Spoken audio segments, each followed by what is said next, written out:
अद्भुत रीति से हमारी गवाही बनाई है। हम प्रभु के धन्यवाद करते हैं और प्रभु के दास को भी धन्यवाद करते हैं जो प्रभु ने अपने अनुग्रह से हमारे लिए उन्हें नियुक्त किया है। उनके छत्र छाया में पल करके जो आज साहस हमें मिला, जो विश्वास हमें मिला, सिवाय उनके और कहीं नहीं मिल सकता था। इसलिए मैं प्रभु को दिल से धन्यवाद देती हूँ अपनी गवाही के लिए। मेरी अद्भुत गवाही है, मेरे बेटे की गवाही है। अभी तो शायद आप लोग यदि न्यूज़ देखते होंगे तो शायद वो न्यूज़ में अभी भी आता है यूपीएससी बेसमेंट कोचिंग सेंटर के बारे में, जिसमें कि बच्चे लोग मर गए। 2 मिनट में वो प्लेसमेंट 12 फुट पानी से भर गया। और उसी बाजीराव कोचिंग में ही मेरा बच्चा यूपीएससी की प्रिपरेशन में था और उस समय मेरा बच्चा उस कोचिंग सेंटर में था, बेसमेंट के कोचिंग सेंटर में था और उसे पता भी नहीं थी क्योंकि वो बेसमेंट में था, अंडरग्राउंड था। उसमें जाने के बाद तो ऐसे ही प्रभु बचाता है लोगों को, क्योंकि हम जब जमीन के अंदर चले जाते तो ऊपर में क्या होता है हम लोगों को पता नहीं चलता है। 2 घंटे से बारिश हो रही थी, बारिश की धारा भी बहुत तेज थी, बट उस बारिश के कारण से नहीं बल्कि वहाँ के पाइप फटने के कारण वो इतनी तेज धारा थी कि बेसमेंट में मात्र 2 से 3 मिनट में 12 फुट यानी कि बेसमेंट की छत तक वो पानी भर गया। आदमी 5 फुट 6 इंच 8 इंच 10 इंच का होता, आप सोच सकते हैं 12 फीट। तो मैं प्रभु का धन्यवाद दूंगी।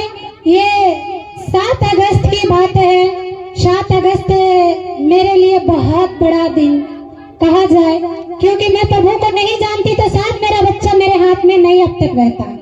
और क्योंकि प्रभु ने कहा यदि तेरा विश्वास राई के दाने के बराबर है तो तेरा घराना उद्धार पाएगा और तू मेरी महिमा को देखेगी। और सचमुच मैं वो महिमा को देखी प्रभु का, क्योंकि मेरा बच्चा जो उस बेसमेंट में था, जब वार्डन ने कहा कि आप लोग अपने अपने सामान को पैक कीजिए और निकलिए, और जब मेरा बच्चा और उसमें जितने सारे 30-35 बच्चे थे वो जब गेट से बाहर आने की कोशिश किए, वन दरवाजा था, वो भी डिजिटल दरवाजा थी, बायोमेट्रिक थी। जब उन लोगों को पता चला लाइन काट दिया गया, वो दरवाजा बंद हो चुकी थी, वो दरवाजा बंद हो चुकी, एक ही दरवाजा था, वो दरवाजा बंद हो चुकी थी, सारे बच्चे उसमें थे। फिर वहाँ लोग घबरा गए। फिर अब सीढ़ी से ऊपर टानने की बात हुई, ऊपर से रस्सी फेंका जा रहा था। पानी इतनी गंदी थी कि रस्सी दिखता नहीं था, जिसमें कि आप लोग सुना भी होगा कि 2 बच्चियां और 1 बच्चे डेथ कर गए। जब उनका पोस्टमार्टम रिपोर्ट हुआ तो उनमें साबित किया गया कि इतना गंदे पानी उनके अंदर जाने के कारण उनके बॉडी के अंदर जितनी सारी सिस्टमें थी वो रद्द हो चुकी थी, वो नहीं बच पाए। प्रभु का धन्यवाद देते हैं जो प्रभु ने अपने वचन में कहा है कि मेरा वंश देश देश में और मेरा संतान राज्य राज्य के बीच में लोगों के बीच प्रसिद्ध होगा, और जितने उन्हें देखेंगे वो पहचान लेंगे कि ये प्रभु के आशीषित परिवार है। और आज प्रभु ने हमारे जीवन में वो चीज साबित करके दिखा दिया। जब मेरे बच्चे को वो रस्सी फेंकी गई, मेरे बच्चे के हाथ में वो रस्सी आई और वो बच्चा टाना गया, और वो बच्चा मेरा सही सलामत प्रभु के हाथों में आया, और आज वो मेरा बच्चा सही सलामत है। हालांकि गवर्नमेंट ने उस बेसमेंट को सील कर दिया, उसके द्वारा बहुत सारे बेसमेंट को सील किया, लेकिन मैं प्रभु का धन्यवाद दूंगी कि प्रभु ने हमारे घराने को बचाने के लिए 1.5 साल पहले मुझे अपने अनुग्रह से चुना ताकि हमारा घराना उद्धार पाए। और मैं उस प्रभु को धन्यवाद देती हूँ जिन्होंने मुझे ऐसे नबी को नियुक्त किया मेरे लिए।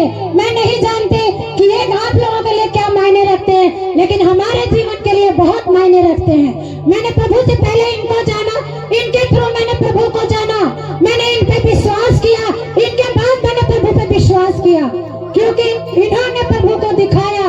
इन्होंने कहा कि विश्वास पे हर कुछ संभव है और प्रभु धर्मी जन की प्रार्थना को सुनता है। और मैं सच बता रही हूँ, मैं एक हिंदू फैमिली से हूँ और ऐसे फैमिली से हूँ जो कट्टर कहा जाए, ठीक है, लेकिन जब से मैंने प्रभु को ग्रहण किया, मैं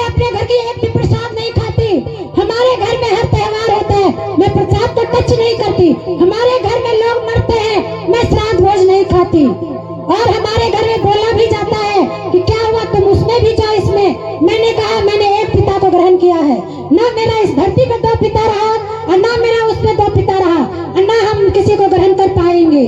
अपने खुल करके मैंने अपने फैमिली को ये कहा, यदि आप लोगों को मुझसे प्रॉब्लम है आप कह दीजिए, प्रभु मेरा आसरा ढूंढ देगा। और मैंने आज तक 1.5 साल में एक दिन का भी अपने घर के प्रसाद का नहीं खाया। आप लोग कहेंगे कि पता नहीं ये कैसी है, मैं जैसी हूँ प्रभु के लिए बहुत अच्छी हूँ। आज प्रभु ने हमारे जीवन में बहुत बड़ी बड़ी गवाही, और मैं धन दौलत की गवाही नहीं देती, क्योंकि मैं सचमुच में प्रभु ने कंगालों को उठाया है। मैं कंगाल नहीं थी, लेकिन प्रभु ने बनाया, क्योंकि वो मुझे उठाना चाहता था। मैं विश्वास की कि प्रभु इससे पहले भी मैं थी, जिंदा थी, लेकिन ऐसे जिंदा नहीं थी, इतनी शान से नहीं, इतनी शांति से नहीं। लेकिन प्रभु आज तुझे पहचानने के बाद तेरे नबी ने वो मार्ग दिखा दिया मेरे परमेश्वर, जो तू मुझे बलवंत हाथों के नीचे रखा, हमारे घराने को भी सही सलामत रखा। वो अनजान है, वो आप लोगों में से ही है, लेकिन प्रभु ने मेरे द्वारा नहीं बल्कि परमेश्वर के अनुग्रह के द्वारा उन लोगों को भी अपने छत्र छाया में रखा। मैं अपने बेटे के लिए प्रभु को बहुत बहुत धन्यवाद देती हूँ कि प्रभु ने उसे सही सलामत रखा, और जो भी वचन प्रभु ने अपने जिंदा शास्त्र में लिखा है वो हमारे घर में हमारे बच्चों पे पूरी होने पाए। हालेलुया, प्रभु का धन्यवाद देते हैं। धन्यवाद मेरे परमेश्वर। अभी हम लोग क्या सुने? रस्सी फेंका गया, पाला रस्सी बेटा के हाथ में। वो किसका काम था? परमेश्वर का, क्योंकि परमेश्वर के स्वर्गदूत लोग इनके बेटे के साथ थे। क्यों? वो जैसा जगह में था वो भी डूब के मर सकता था, मगर ये प्रार्थना का जवाब है। हालेलुया। जब हम परमेश्वर के आराधना में आते हैं, समय को बिताते हैं, वो समय फालतू नहीं जाता, और वो समय आज काम किया। इसलिए मेरे प्रियो, कभी भी जब भी आप आराधना प्रार्थना में बैठते हैं, कभी भी इसे फालतू ना समझें। एक माँ के लिए एक बच्चे का, समझ रहे, बहुत बड़ा अद्भुत गवाही है। 2-3 मिनट के अंदर किन्हीं का जवान बच्चा मर जाना, समझ रहे, मगर ये परमेश्वर का बलवंत हाथ था जो कि परमेश्वर ने आज बचाया है। हालेलुया। ये बहुत बड़ी गवाही है।